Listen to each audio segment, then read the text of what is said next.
మీ నిమిత్తమైనటువంటి పాటలు వాక్యాలను చూడండి. మీ నామాలను పవిత్రంగా వాడుకొని ప్రార్థిస్తూ ఆదరణ ఉండవరకు మీరు అదృష్టకరించి ఇష్టపడి కావాలని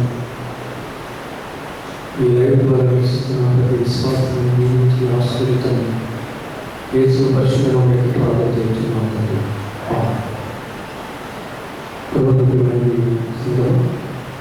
ఆరాధన కార్యక్రమం ప్రారంభించే ముందుగా 9వ కీర్తన ప్రథమంగానే ప్రస్తుతించడానికి దేవుని నామమున తలుచుకుందాం.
కుమారుని యొక్క పరిశుద్ధాత్మ యొక్క నామమున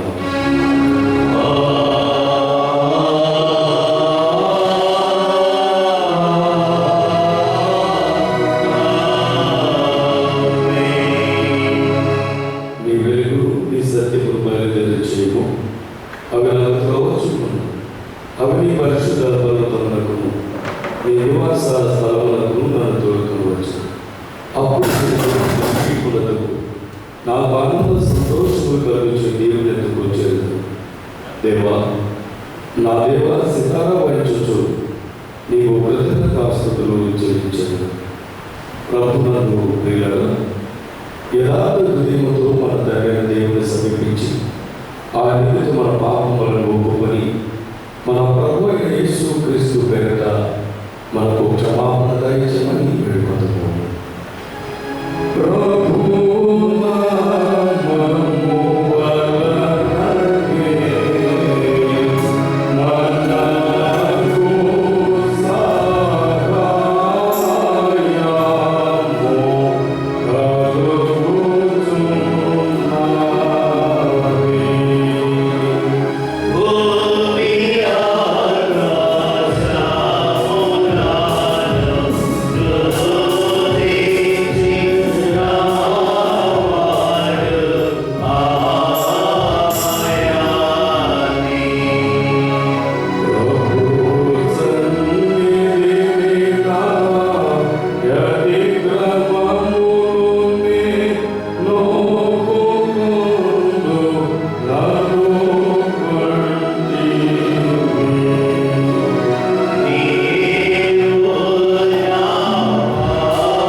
దీనులము పాపులము మేము స్వాభావికముగా పాపులమని అపవిత్రులని తలంపు వలన మాట వలన క్రియ వలన నీకు విరోధముగా పాపము చేసినమని నీ ఎదుట ఒప్పుకొనుచున్నాము. కావున మేము మా ప్రభు యేసు క్రీస్తు నిమిత్తమున నీ కృపను వెడగొచ్చు వేడుకొనుచు మిత్రుని కనికరముగా నీ అందుకు ఆశ్రమకై వచ్చుచున్నాము. మా కొరకు చనిపోటకై ఈ జనక కుమారుడిచ్చిన వీరుగా తండ్రిగా మమ్మల్ని అనుగ్రహించి ఆ నిమిత్తమున మా సమస్త పాపములకు క్షమాపణ దయచేయండి. నీ కృప చేత నిత్య జీవం పొందినట్లు నేను గుర్చియు నీ చిత్తమును గుర్చియు శరీర జ్ఞానము నీ వాక్కును తగిన విధేయతను మా యందు నీ పరిశుద్ధాత్మలను ఉల్లిపనివ్వమని మా ప్రభు యేసు క్రీస్తు ద్వారా వేడుకొనుచున్నాము. ఆమేన్. మన పరలోకపు తండ్రి సర్వశక్తి గల దేవుడు మనలను కనికరించి మన కొరకు చనిపోటకై తన ఏక కుమారుడిచ్చి ఆయన మూలమున మన పాపములన్నిటినీ క్షమించుచున్నాడు. ఆయన నామమందు విశ్వాసం ఉంచువారికి దేవుని కుమారులకు అధికారం ఇచ్చుచు వారికి తన పరిశుద్ధాత్మను అనుగ్రహించును. నమ్మి బాప్తిస్మము పొందినవాడు రక్షించబడును.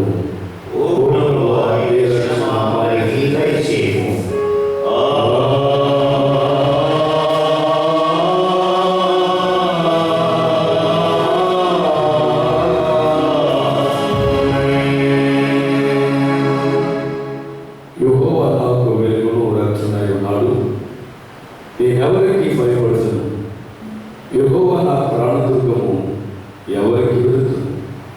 దుష్టులను నన్ను బాధించు శత్రువులు నా మీదకి వచ్చినప్పుడు వారు తొట్టిల్లిపోయేది. నాతో యుద్ధం వచ్చేందుకు దండు దిగినను నా హృదయము భయపడదు.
ఈ లోక చర్యలన్నిటినీ నీ పరిపాలన చేసి సమాధానంగా జరపమని నీతోనూ పరిశుద్ధాత్మతోనూ సదా ఏక దేవుడివై యుగయుగములు జీవించుచూ పరిపాలించుచున్నాడు నీ కుమారుడును మా ప్రభువైన యేసుక్రీస్తు ద్వారా వేడుకొనుచున్నాము. ఆమేన్. దయచేసి కూర్చోండి.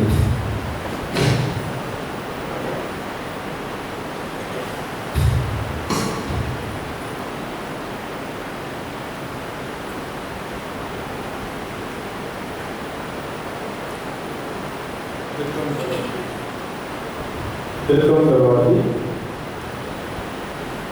4వ ఆదివారం కొరకే ఏర్పరచబడినటువంటి పత్రిక లేఖనము అపోస్తలుడైన పౌలు రోమీయులకు రాసిన పత్రిక 7వ అధ్యాయం 18వ వచనం భాగం నుంచి 23వ వచనం లేఖన భాగాన్ని శ్రీ తెలుగులోని భాస్కరరావు గారు చదివిస్తారు.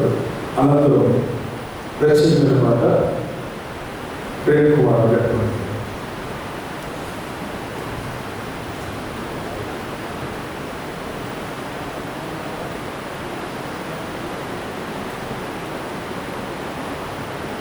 చిత్రంలో 4వ ఆదివారం ఏర్పాటు చేయబడిన పత్రిక పాఠ్య భాగము అపోస్తలుడైన పౌలు రోమీయులకు రాసిన పత్రిక 8వ అధ్యాయము 18వ వచనం నుంచి 23వ వచనం. రోమ పత్రిక 8వ అధ్యాయం 18 నుంచి ప్రారంభం. మన ఎడల ప్రత్యక్షం కాదు మోసము ఎదుట ఇప్పటి కాలం శ్రమను ఎన్నదగినో కావని చూస్తున్నాను. దేవుని కుమారుల ప్రత్యక్షత కొరకు సృష్టి మిగులు ఆశతో తేలి చూస్తూ కనిపెడుతున్నది. ఏలయనగా సృష్టి నాశనకులైన దాస్యముల నుండి విడిపింపబడి దేవుని పిల్లలు పొందబో మహిమగల సౌఖ్యం పొందుతున్న నిరీక్షణ కావై స్వేచ్ఛగా కాక దానిని లోపరిచిన వారి మూలంగా వ్యర్థపరచబడింది. సృష్టి యావత్తు ఇది వరకు ఏకగ్రీవంగా మూలుస్తూ ప్రసవ వేదన పడుతున్నదని ఎరుగును. అంతేకాదు ఆత్మ యొక్క ప్రథమ ఫలములను మనము కూడా దత్తపుత్రం కొరకు అనగా మన దేశం యొక్క విమోచనం కొరకు కనిపెడుతూ మనలో మనము మూలుగుతున్నాము. ఏర్పాటు చేయబడిన పత్రిక పాఠ్య భాగం ఎంత పడేస్తాం.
పరిశుద్ధుడైన లూకా రాసిన సువార్త 36వ వచనం నుండి 42వ వచనం లేఖన భాగాన్ని మన సెయింట్ థామస్ చర్చ్ చైర్మన్గా శ్రీ అనంతదాస్ శాంతయ్య గారు వాక్య భాగం చదవాలని ఆహ్వానిస్తున్నాను.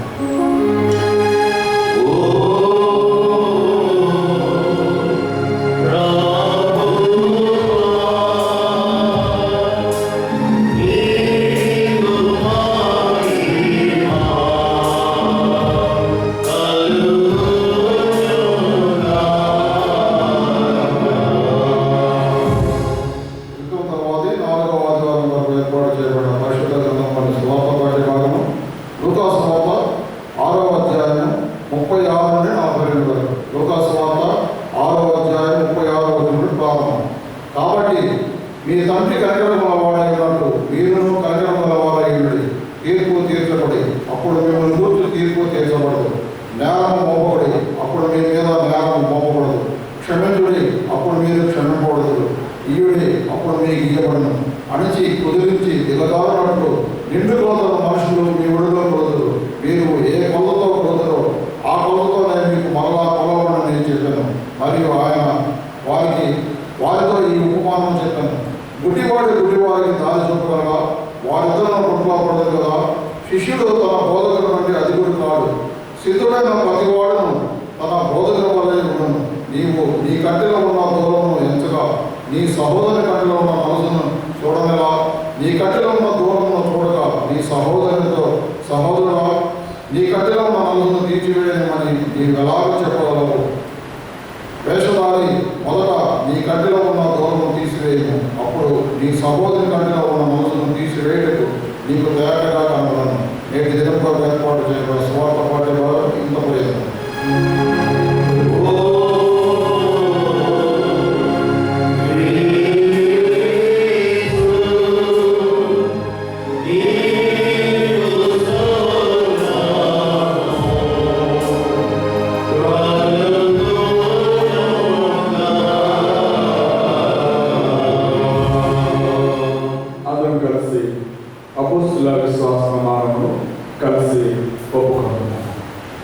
భూమి ఆకాశం సృష్టించిన సర్వశక్తి గల దేవుడిని నమ్ముచున్నాను. ఆయన కుమారుడు మన ప్రభువైన యేసుక్రీస్తు నమ్ముచున్నాను. ఈయన పరిశుద్ధ ఆత్మ వలన గర్భమున ధరింపబడి కన్యైన మరియకు పుట్టి పొంతి పిలాతు కారణంగా శ్రమపడి శిలువవేయబడి చనిపోయి సమాధి చేయబడి అదృశ్య లోకమునకు దిగినని చనిపోయిన వారి నుండి మూడో దినము లేచి పరలోకమునకు సర్వశక్తి గల తండ్రి నుండి దేవుడు చేసేవాడు నాకు చిరునాడని సజీవులకు మృతులకు తీర్పు చేయటకు అక్కడ వచ్చినని నమ్ముచున్నాను. పరిశుద్ధాత్మ నమ్ముచున్నాను. పరిశుద్ధ క్రైస్తవ సంఘము, పరిశుద్ధుల సహవాసం, పాప క్షమాపణ, శరీర పునరుద్ధానం, నిత్య జీవములోని నమ్ముచున్నాను. ఆమేన్. దయచేసి కూర్చోండి.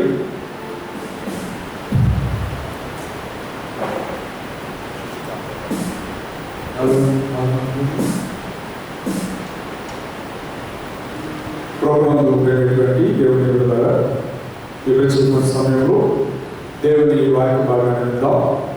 మన Saint Thomas seminary Lutheran church main pastor గారు కె జోసెఫ్ గారు మనతో వాక్యం పంచుకుంటూ ఉన్నారు.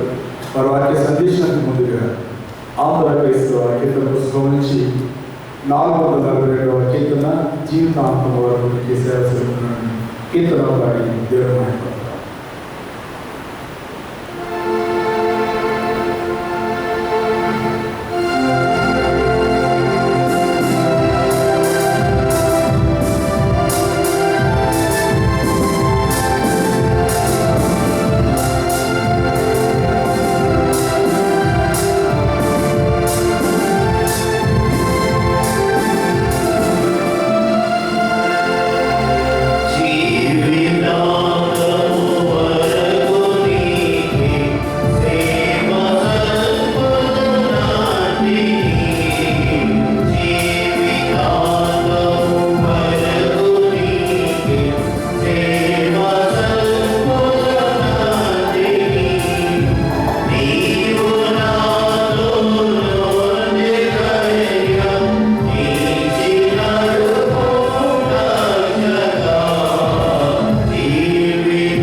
సమాధానం కలుగుతారు.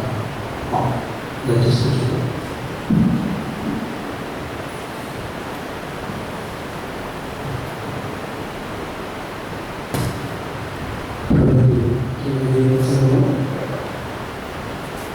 దేవుడి తరచులకు చెప్పిన ఈ లైవ్లో తెలుతున్న తర్వాత 4వ ఆదివారంలో ప్రవేశించిన దేవుడిని తెలియజేస్తుంది. లైవ్ ద్వారా వీక్షిస్తున్న ప్రతి విశ్వాసకి ప్రభుత్వానికి విషయం కలుగుతారు.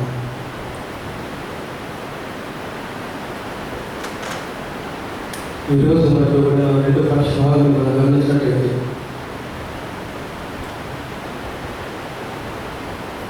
భూలోకంలో పుట్టిన ప్రతి మానవ యొక్క జాతి ఆదాము వలన మరణం సంప్రాప్తి అయిన ఈ మానవ యొక్క జనాంగం ఆదాము వలన పాపములు నుండి మరణంలోకి ఈ విధంగా ప్రవేశించినాము. దేవుడి కుమారుడుగా భూలోకానికి యేసుక్రీస్తు తన రక్తంలో కలగబడిన ప్రతి వారు కూడా దేవుడి కుమారుడుగా ఒక నిరీక్షణ కలిగి ఉండాలని ఈరోజు వాక్యభాగం చెప్తుంది. ఆ నిరీక్షణ ఏంటంటే మహిమలోనికి, దేవుని మహిమలోనికి, దేవుడి యొక్క సారథ్యంలోనికి మనం ప్రవేశించాలి. దేవుడి యొక్క సారథ్యంలోనికి మనం ప్రవేశించాలి. అనగా సృష్టి యావత్తు కూడా విమోచన కొరకు ఎదురు చూస్తుంది. సృష్టి భూమి కానీ ఆకాశం కానీ విమోచన కొరకు కనిపెట్టుకొచ్చారు. అంతేకాకుండా దేవుడి కుమారుడు కొరకు ప్రత్యక్షము కొరకు ఎదురు చూస్తుంది.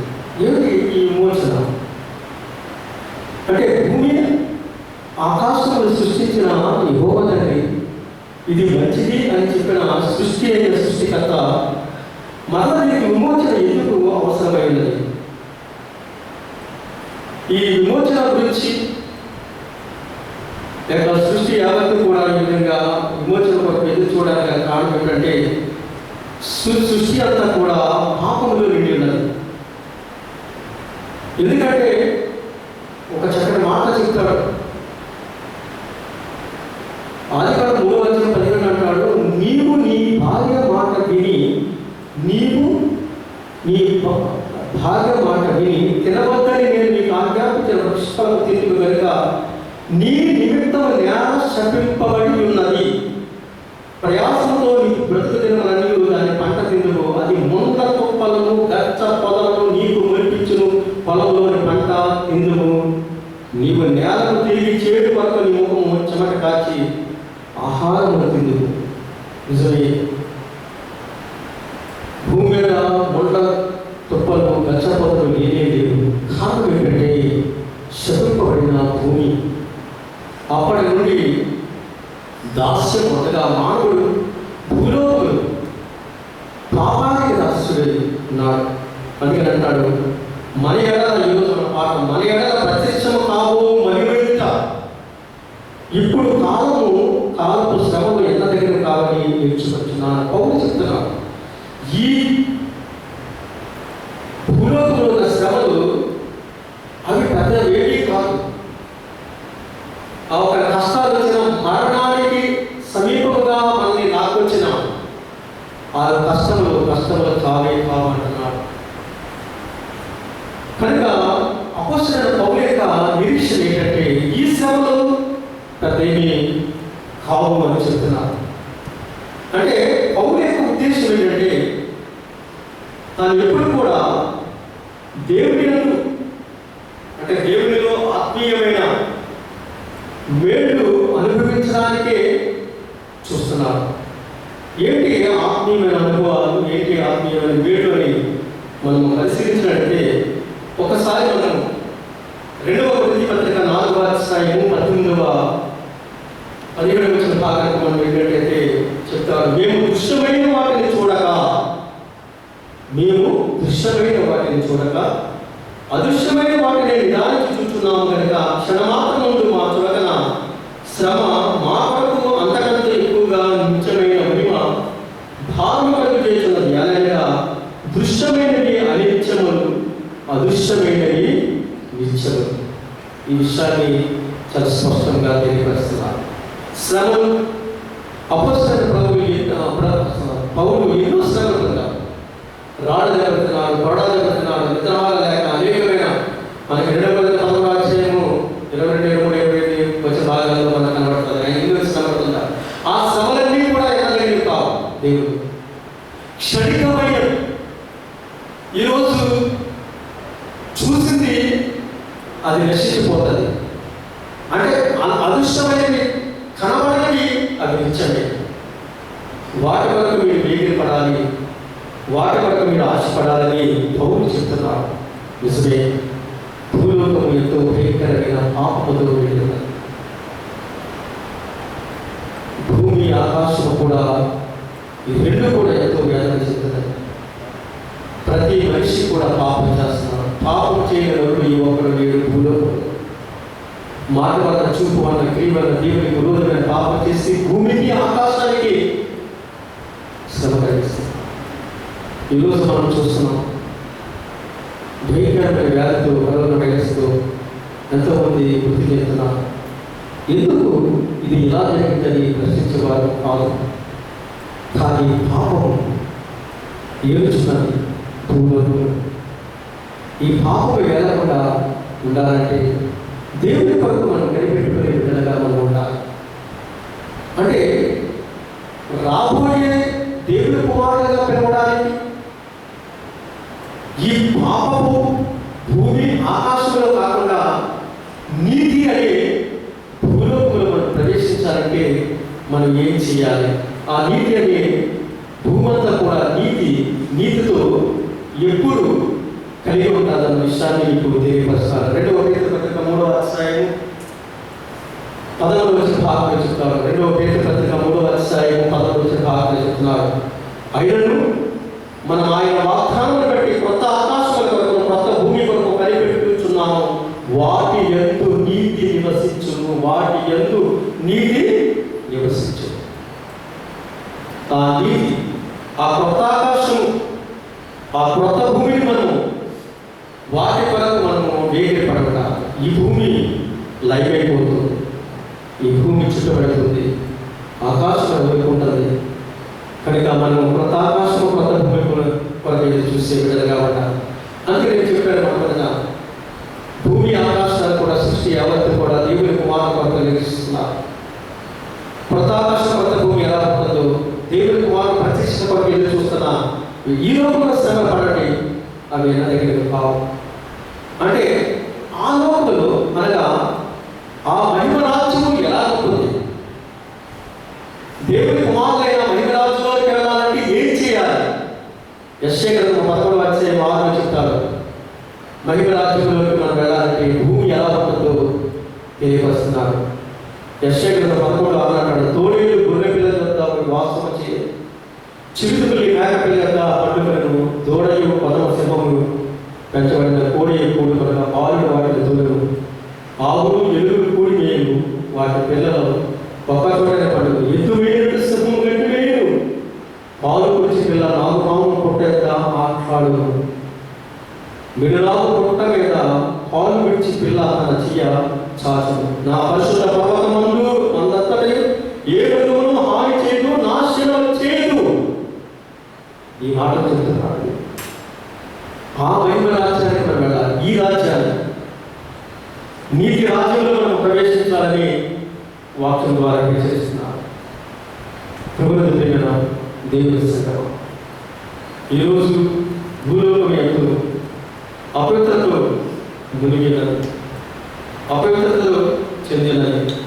కనుక ఆ రాజ్యం వచ్చినప్పుడు, ఆ భూలోక రాజ్యం, నీతి రాజ్యం వచ్చినప్పుడు మనం ఎలా ఉంటామో వాక్యంలో చెప్తున్నాడు. 35వ కీర్తన 10వ ఆలోచన భాగంలో చెప్తున్నాడు.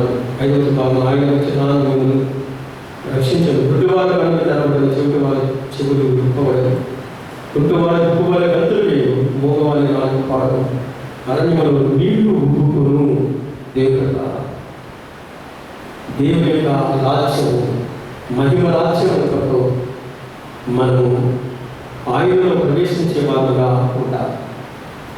ఈ భూలోకము ఎంతగానో అపవిత్రత కలిగిన ఈ భూమి అభివృద్ధి కనుక భూమి ఆకాశంలో లైవైపోవడం, కొత్త భూమి కొత్త ఆకాశంలో ప్రవేశించడానికి అనగా ఆ దేవుని రాజ్యంలో ఆ మహిమను మనం పొందడానికి సిద్ధపడి ఉండాలి. కనుక ఈ భూమిని గురించి ఒక మాట ఉదాహరణది ఇరిమియా గ్రంథానికి ఒకసారి మనం వెళ్ళినట్టయితే 12వ అధ్యాయంలో 4 ప్రశ్నిస్తుంది భూమి. ఇరిమియా గ్రంథం 12వ అధ్యాయం 4వ వచనంలో భూమి ప్రశ్నిస్తుంది. ఏమని? భూమి ఎన్నాడు దుఃఖింపబడి, భూమి ఎన్నాడు దుఃఖం, దేశమంతటలో గడ్డి ఎన్నాడు ఎండిపోవలను, అతను మన అంతము చూడని దుస్తులు చెప్పుకొని చూడగా దేశంలో నివసించే వారి చెడుతనం వలన జంతువులు పక్షులు సమసిపోవచ్చున్నవి. 11వ చెప్తాడు, వారు దాన్ని పాడు చేయగా అది పాడే నన్ను చూచి దుఃఖించుతున్నది, దాని గురించి చింతించేవాడు కూడా లేడు కనుక దేశమంతయు పాడేది. నిజమే, దేశం ప్రపంచంలో ఉన్న భూభాగం అంతా కూడా చెడిపోయింది. చూడండి, నేను ఒక ఉదాహరణ మీకు చెప్తాను, జ్ఞాపకం చేస్తాను. పాపం అనే పదానికి ఆదాము ఆజ్ఞను అతిక్రమించి పాపం చేశారు. మొదటి జీవి, మొదటి నరుడు ఆదాము. తాను పాపం చేసిన తర్వాత తాను పండుగ తిని పాపం చేసిన తర్వాత మరణం సంభవించింది. ఆ ఒక్కడికి పట్టిన మరణము ప్రతి నరుడు కూడా, పుట్టినవాడు ప్రతి నరుడు కూడా గిట్టగా వైరస్ అనేది ఒక్కడిగా వ్యాపించింది. ఆ ఒక్కడిగా వ్యాపించిన వైరస్ కొన్ని కోట్ల మందికి అది ఎట్టుకుపోయి ప్రార్థిస్తుంది. చూడండి, మానవిక జీవితంలో భూభాగం ఎంత భావానికి లోబడినదో, ఆకాశంలో కూడా దురాత్మలు, ఆకాశం పైన కనుక ఆకాశం కూడా కలుషితమైపోయింది, భూమి కలుషితమైపోయింది, ఆకాశం కలుషితం. ఈ సృష్టి యావత్తు కూడా మూడు కూర్చున్నది. సృష్టి మిగులు ఆశతో ఎదురు చూస్తున్నది. ఎప్పుడు ఈ నూతన భూమి, ఎప్పుడు నూతన ఆకాశము సృష్టింపబడతాదనే విషయాన్ని జ్ఞాపకం చేస్తాను. నిజమే, ఇటువంటి సృష్టించిన సృష్టికర్త ఇది మంచిదని చెప్పిన దేవుడు మొత్తం కూడా భూమిని అంతటా కూడా ఎలాగా నాశనం చేస్తున్నాడు 2వ పేతురు పత్రిక 3వ అధ్యాయం 10వ భాగంలో మనం గమనించవచ్చు. అయితే ప్రభు దినము వచ్చిన ఆకాశములు మహాధ్వనితో గతించిపోవును. జాగ్రత్తగా గమనించండి, ఆకాశం కాదు, ఆకాశములు ఈ ఆకాశంలో మహాధ్వనితో గతించిపోవును, పంచభూతములు వికటమైన వేండ్రముతో లయమైపోవును, భూమి దాని మీద ఉన్న కృత్యములు కాలిపోవును. ఇవన్నీ వీళ్ళు లయమైపోవునవి కనుక ఆకాశములు నవ్వుకొని లయమైపోయినట్టు, పంచభూతముల మహావేండ్రముతో కలిగిపోవునట్టు దేవుని దినప రాకడ కొరకు కనిపెట్టుచు, దాన్ని ఆశతో అపేక్షించు, మీరు పరిశుద్ధమైన ప్రవర్తనతో భక్తితో ఎంతో జాగ్రత్త కలవాలని ఉండవలని, అయినా మనం ఆయన వాగ్దానం బట్టి కొత్త ఆకాశం కొరకు, కొత్త భూమి కొరకు కనిపెట్టుచున్నాము, వాటి ఎందు నీతి నివసించు. కనుక కొత్త ఆకాశం కొత్త భూమి కొరకు మనం ఎదురు చూసే వారంగా ఉండాలి. వాటి ఎందు నీతి నివసించాలి.